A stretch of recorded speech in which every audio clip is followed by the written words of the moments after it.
Dito sa Papa Dudut Stories, ikaw ay hindi nag-iisa.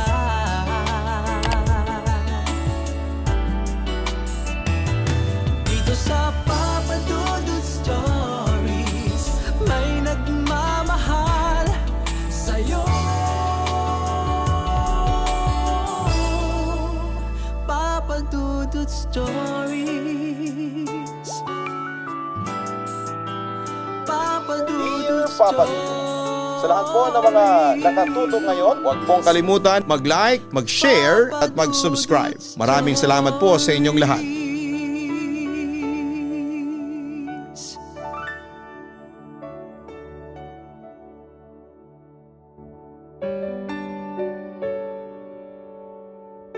Kumusta? Sana ay maayos ang lagay ninyong lahat ngayong gabi. Natutuwa ako ngayon kasi ngayon lang ulit ako ginanahang magsulat ng liham dahil sobrang na-inspired ako sa mga horror stories na napapakinggan ko sa Papa Dudut Stories at sa isa nyo pang channel na Kaistorya. Meron akong gustong i-share sa inyo na totoong kwento ng kababalaghan at wala itong halong imbento kasi ako mismo ang nakaranas nito. As in yung ine-expect kong mapapanood lang sa mga horror movies ay pwede rin palang mangyari sa totoong buhay. Papa Dudut, bago ko simulan ang kwento ay hayaan niyo muna akong magpakilala sa inyo. Ako si Evangeline Caspe, tubong Iloilo City. Pero nakatira ako ngayon dito sa Imus, Cavite. Vangie na lang pala ang itawag ninyo sa akin. Isa lamang akong ordinaryong mamamayan. Nakapagtapos ako ng BSBA sa STI Carmona at nang makagraduate ay naging isang ordinaryong empleyado. Nagko-commute ako papasok at pauwi sa trabaho at mahigpit ako sa budget kahit na dalaga pa ako. Kaya hindi ako masyadong pala shopping at humahanap talaga ako ng ways para makatipid. At dahil nga sa tight ang budget ko ay naging suki ako ng mga ukay-ukay o bentahan ng mga pre-love items. Minsan kahit garage sale ay pinapatulan ko na. Hindi ako masyadong bumibili sa mall ng mga damit at ibang gamit ko dito sa bahay ay palaging second hand. At okay lang naman yun sa akin. Ang importante lang naman ay nakapagsusuot ako ng disenteng damit sa murang halaga. Hanggang isang araw ay napunta ako sa isang ukay-ukay store na malapit lang sa Lumina Point Mall along Aguinaldo Highway. Hindi ko pa nga makakalimutan ang pangalan noon na Ukay Okay. Well, mukhang okay naman ang tindahang yon. Madaming ino-offer na mura tulad ng mga damit, bestida, bags, sapatos maski mga kurtina at carpet. Kaya agad kong nilibot ang shop para bilhin yung mga napili ko. Madami akong napili at isa doon ay yung long black dress na may long sleeves.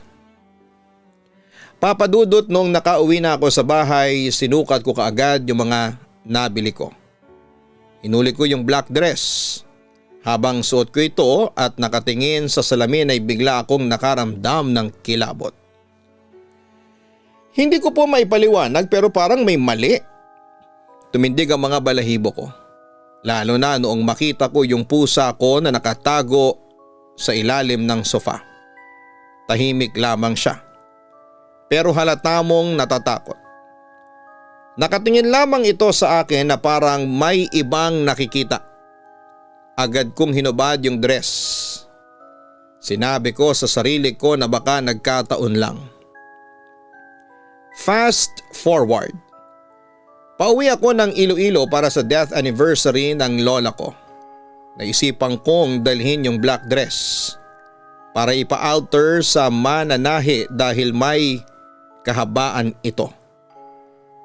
Pagdating sa probinsya, nilabas ko yung dress at pinakita kay mommy.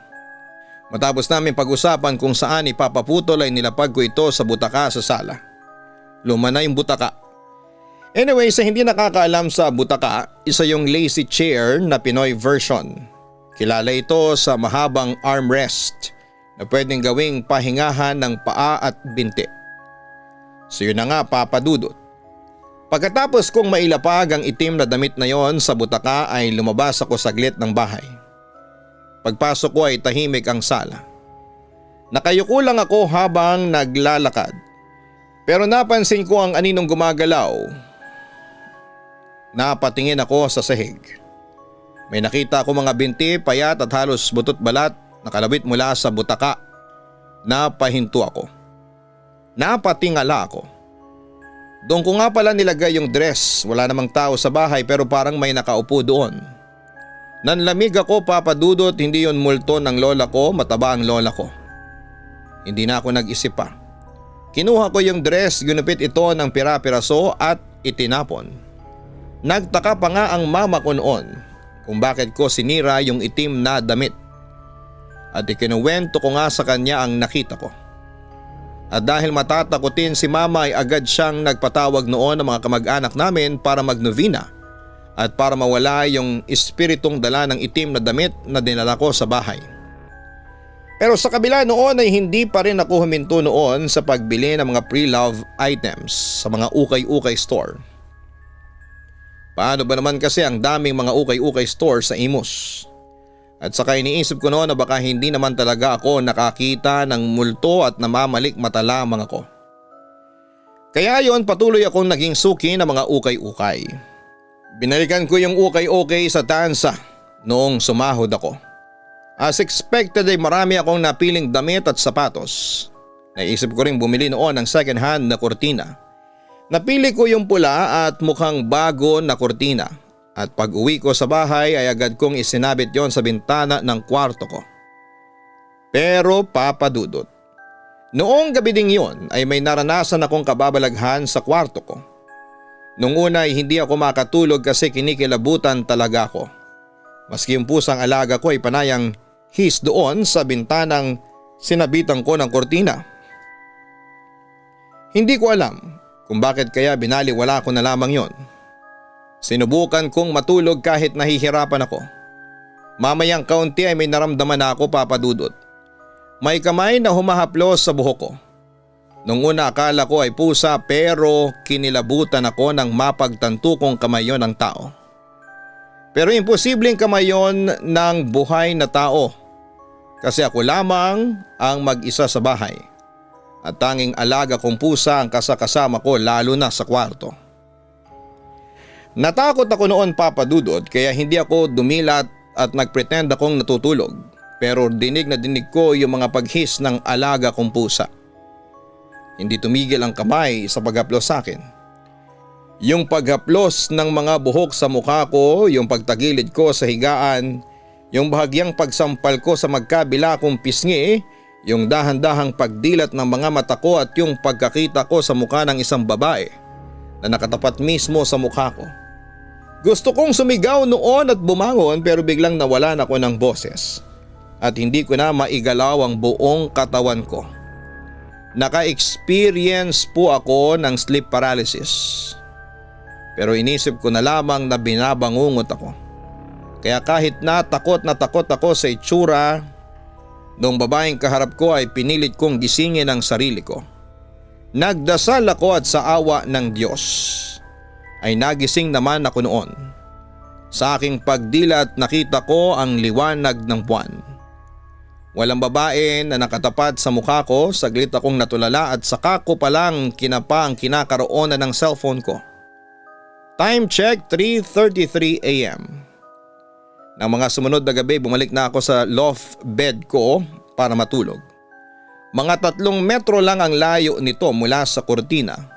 Mababa lang ang loft bed ko at halos sing taas lamang ito ng bunk bed. Kapag nakatayo ako ay kapantay lamang siya ng dibdib ko. Mahimbing ang tulog ko na mga sumunod na gabi nang minsan ay nagising ako dahil naramdaman kong naiihi ako. Babangon na sana ako nang mapansin kong gumagalaw ang kurtina sa may bintana. Gabi-gabi kong sinasarado ang bintana bago matulog kaya sigurado kong hindi ko naiwang bukas yon. Walang malakas na hangin pumasok at naka-off din ang electric fan dahil malamig na. Hindi naman ako gumagamit ng lampshade para tipid sa kuryente. Papa Dudut, tinitigan ko mabuti ang pulang kortina na nabili ko sa ukay-okay. Gumagalaw talaga siya. Parang hinahaplos. Tumayo ako noon para alamin kung ano ang sanhi bakit gumagalaw ang kortina ko. Pero naantala ako nang marinig kong naghis ang aking pusa. Siyempre binalingan ko ito ng tingin. Ngunit nang binalik ko ang atensyon ko sa kortina ay nanlaki ang aking mga mata nang makita ko ang itim na anino ng isang lalaki. Hindi katangkaran, hinahaplos niya ang pulang kortina. Tumigil siya at dahan-dahan siyang naglakad patungo sa akin. "Sino ka? Bakit ka nandito? Anong kailangan mo sa akin?" Pasigaw kong tanong sa kanya noon.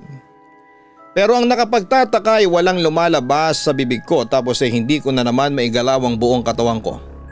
Para bang lahat ay sa isip ko lamang nagagawa.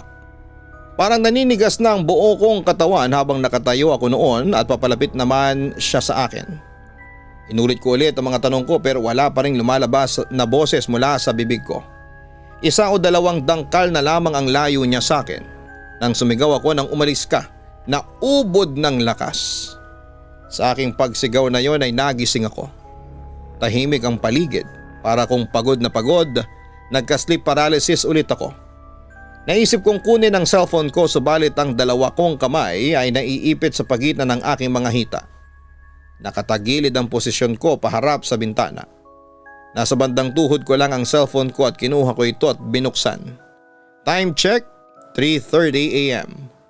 Bumangon ako at pumunta sa CR. Pagkatapos noon ay uminom ako ng kaunting tubig dahil pakiramdam ko ay sobrang pagod ako. Pagbalik ko sa higaan ay tinanggal ko na yung pulang kurtina sa bintana at binalik ko na lamang yung luma ko. Tiniklop ko yung pulang kurtina at inihagis ko yon sa labas ng bintana. Pagkatapos noon ay nagdasal muna ako at niyakap ko ang isa ko pang unan. Inayos ko ang mga kamay ko at siniguro ko na hindi ko sila maiipit sa aking pagtulog. At sa awa ng Panginoon, nakatulog ulit ako ng gabing yon. Kinaumagahan agad kong binalikan yung kortinang pula na hinagis ko sa labas ng bintana. Pero nandiri ako kasi nagulat ako kasi tad-tad ito ng mga uod at insekto. Buti na lamang at may dumating na basurero at itinapon ko ang kortinang yon. Sabi ko sa sarili ko na hindi na ako bibili ng pre-love na kortina sa ukay-okay.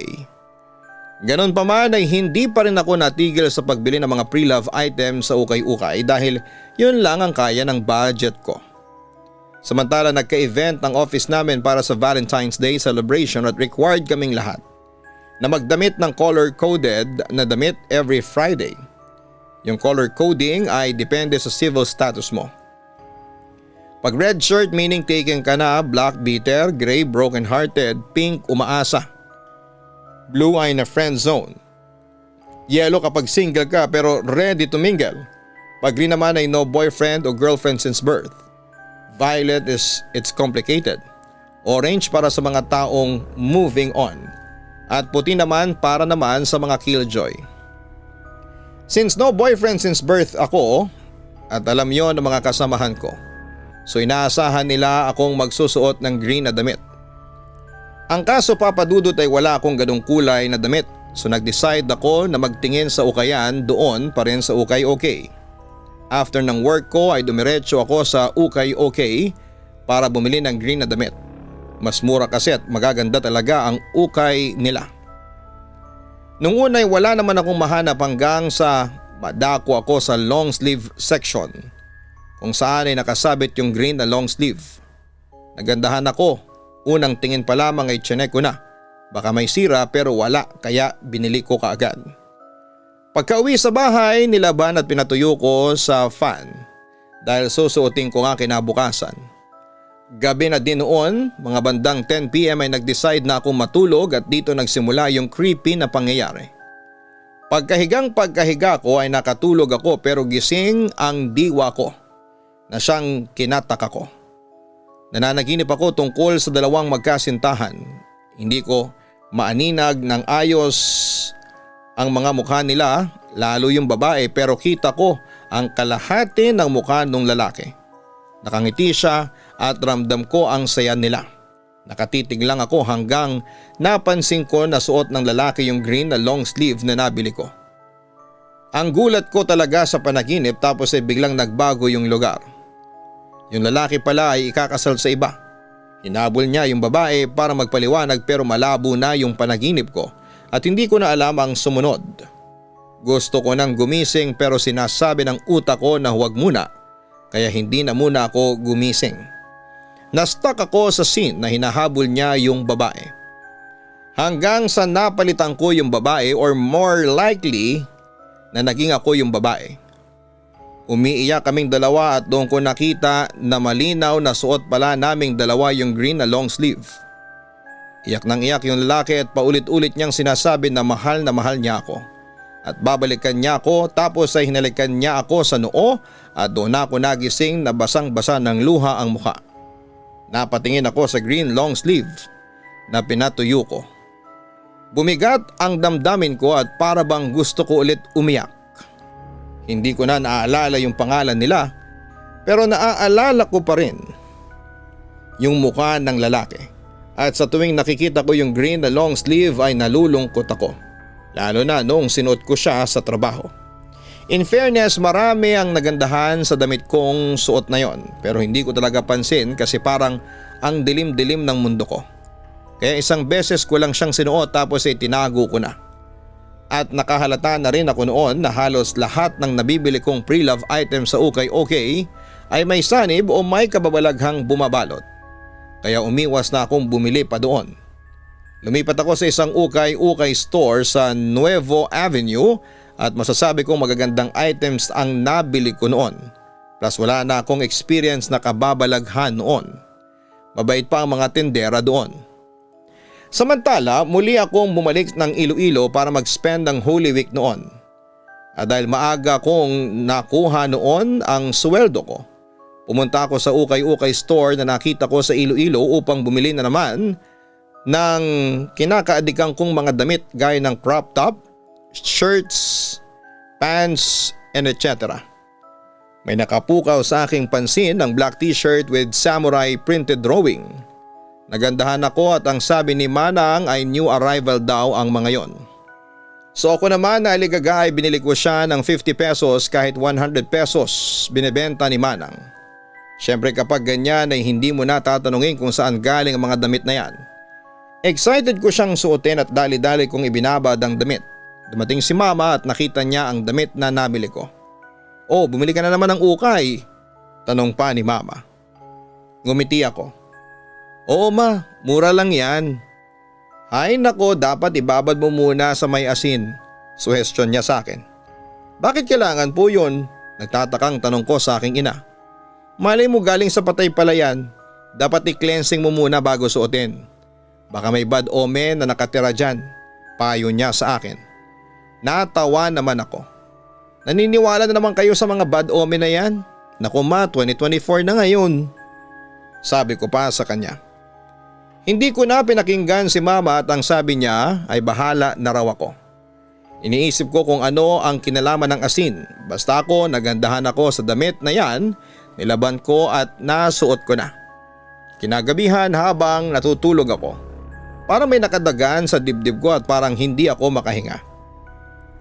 Iminulat ko ang mata ko at parang may babaeng nakadagan sa dibdib ko habang nakatitig siya sa akin. Nang dahil sa dilim ay hindi ko maaninag ang mukha niya. Nakikita ko lang ang mga puti niyang mata at parang may dalang krus na tila isasaksak sa mukha ko. Napasigaw ako at ginising ako ni Mama. At nang isindi niya ang ilaw, wala namang nakadagan sa akin. Kinabahan ako at sinabi ko sa kanya ang nakita ko. "Panaginip lang yun," sabi ni Mama sa akin. "Hindi ma, parang totoo yung nakita ko," insist ko naman sa kanya. Pero hindi naniwala si Mama sa akin noon, sabi niya lang ay matulog na ako. Nagpatuloy ako sa pagtulog at sa pagkakataong ito ay isinindi ko na ang ilaw. Habang natutulog ako ay ramdam ko na parang may katabi ako sa kama. At nang imulat ko ang mata ko ay nakita ko ng maliwanagan ng babaeng nakita ko sa dilim. This time, sobrang liwanag na ng mukha niya. Purong puti ang mukha niya na may tahi sa kanyang bibig. Hawak niyang krus na hugis samurai, ang 4 na dulo ng krus. Natulala ako at naalala ko na lamang pagkagising ko na naroon yung pinsang kumpare sa tabi ko habang nakatali ang mga kamay ko sa kama. Pakiramdam ko ay hinang-hina ako, umiiyak si mama at lola at si papa sa nakikita nila ngayon. Lumayas ka demonyo, saad ng paring pinsan ko habang sinasabi niya sa akin ng holy water. Anong demonyo? Ako to, si Vanji ma, sigaw ko. Tita Lorna, tanggalin mo yung t-shirt niya. Baka yan ang dahilan. Umalis saglit ang pinsan ko para mabihisan ako ni mama. Tinanggal naman ni mama ang t-shirt ko at bigla na lang akong nakatulog. Kinabukasan ay parang nangihina pa rin ako at ang nakita ko ay sinunog ni mama ang nabili kong damit. Papadudot gulong-gulo ako noong panahong yon. Sinabi nila sa akin na sinapian daw ako ng demonyo dahil sa itim na t-shirt na yon. Pero hindi talaga ako makapaniwala. Nagkaroon na rin ako ng takot sa mga pre-love items at sa ukay-ukay kaya simula noon ay hindi na ako bumili pa. Pinagsisikapan ko na lamang na mag-ipon para makabili ng brand new na damit at gamit. Hindi naman masamang bumili ng pre-love items pero mas mainam talaga na kung alam mo kung saan nanggaling o sino ang dating may-ari ng binibili mong segunda mano. At wag na wag ninyo munang kakalimutan na ibabad sa asin bago ninyo labhan at suotin. Hindi nyo alam, baka yung damit na suot mo na galing sa ukay ay galing pala sa pinatay na hindi matahimik ang kaluluwa. Sana'y maintindihan ninyo ang story ko. Papa Dudut, maraming salamat in advance kung mapipili po ninyong basahin ang aking kwento. Sa ngayon ay okay naman ako at naka-move on na rin sa nangyaring demonic possession sa akin na wala akong kaalam-alam. Bahala na mga listeners mo kung maniniwala sila sa akin o hindi, basta ang dalangin ko lang ay huwag nyo sanang maranasan ang naranasan ko. Kasi nakakatakot po talaga. Magandang gabi sa inyong lahat. Lubos na gumagalang, Vanji Caspe. Maraming salamat kay Vanji sa pagbabahagi ng iyong kwento sa aming programa. Marami na tayong kwentong naririnig tungkol po sa mga ukay-ukay. Bukod kasi sa questionable ang sanitation nito, ay maraming kababalaghan ang nangyayari. May mga incidents na nakabili daw sila ng mga gamit o damit na galing sa patay. Meron namang nagsabi na may sumpa pala ang kanilang nabili. Kaya kung kaya naman ng budget, sige lang bumili ka ng brand new. Pero kung mahigpit ang inyong budget, ayos lang naman na bumili ng ukay-ukay. Pero siguraduhin mo na hindi ito sinumpa o minumulto sa pamamagitan ng pagki-cleansing na pwede ninyong gawin. Ayon nga sa kwento, ibabad sa may asin. Naniniwala ka man sa multo o hindi, mainam na maging mapanuri sa mga binibili ninyong pre-love items. Dahil hindi nyo alam, ang binibili nyo palang ukay-ukay ay isa palang hukay-hukay. Magaan sa bulsa pero mabigat sa balikat dahil meron na palang nakasabit na multo sa balikat mo. Hanapin ang Kaistorya Horror YouTube channel para sa nakakatakot na kwentong ina-upload namin araw-araw. Yan po ang second channel ni Papa Dudut na narrated by Jason Steele. Ganon din ang Gian Gianna Vlogs, our weekly family vlogs. Sana po ay makapag-subscribe din po kayo sa dalawang channel na yan. Maraming salamat po sa inyong lahat.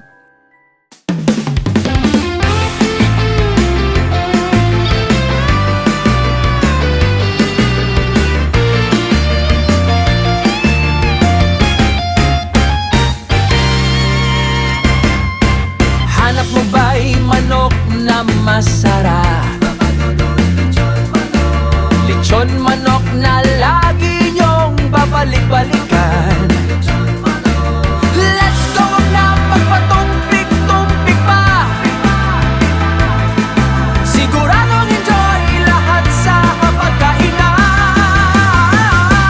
Papa Dudut, lechon manok, iba ang lasa.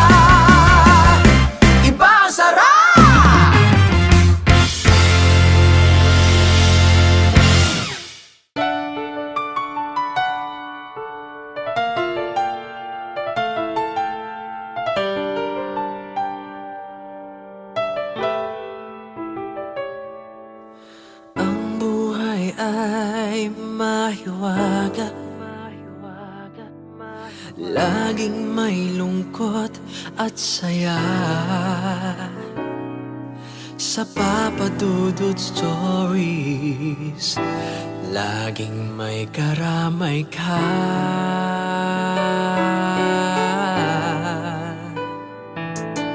Mga problemang kay bigat, dito ay pakikinggan ka. Sa Papa Dudut Stories, kami ay iyong kasama. Dito sa Papa Dudut Stories, ikaw ay hindi nag-iisa.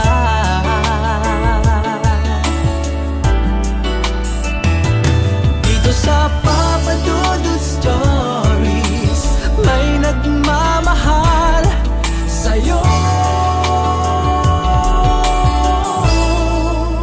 Papa Dudut Stories, Papa Dudut Stories, Papa Dudut Stories.